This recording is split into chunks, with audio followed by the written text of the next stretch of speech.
So I'm with Shaun Cunningham from Mesopartner, and I was just hoping that you might share a few thoughts from the day, maybe some of the key messages that you brought and that you're taking away.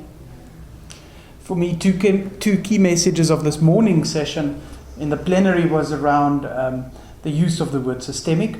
When is something really systemic? And I was quite happy to see that actually staying as a theme throughout the morning and into the afternoon sessions, where people constantly reflected whether something is systemic or not.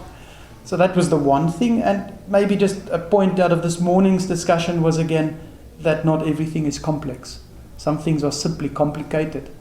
And we had a bit of a discussion also around how you can possibly, in the way that you frame things or the way that you draw a boundary around a system, force it from being complicated to being complex, or the other way around.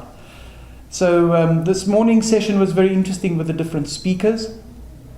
And in the afternoon session, I participated in the session around collaboration for development research. I think I missed the acronym there, where we had an interesting discussion also around the UK's efforts to improve collaboration with developing countries.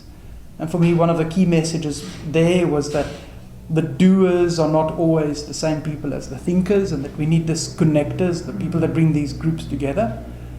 And, me coming from Africa, I brought in the point of saying one shouldn't assume that there's no research happening in developing countries.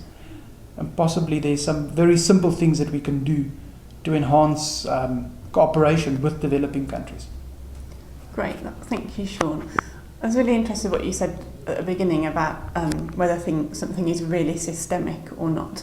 And I was wondering if you could elaborate a bit about, how do you know if something is systemic or a good not? one, yes. I mean, we start to use the word systemic now whenever we mean to say that we're intervening into a system. So everybody's now more aware of the fact that they're working in systems.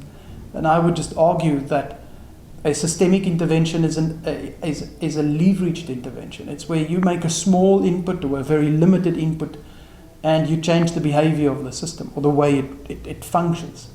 So with a systemic intervention, there should be a strong lever, a strong multiplier effect. And so we have to challenge ourselves and to say, well, is this just an interesting intervention as opposed to just a systemic intervention? Okay. And there's the different schools of thought also around systems. So in engineering or mechanical system, there's a very strong sense of what's part of the system and what's not.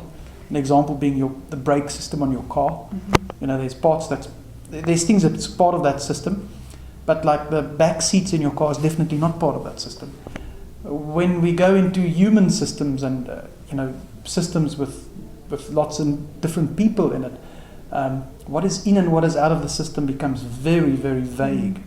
So, the small farmers in a rural part of the country is part of the rural farming network system, but they're part of a local community system, they're part of a national political system. Actually, these agents are participating in many systems at any given point. So, what exactly a systemic intervention then is becomes very hard to define.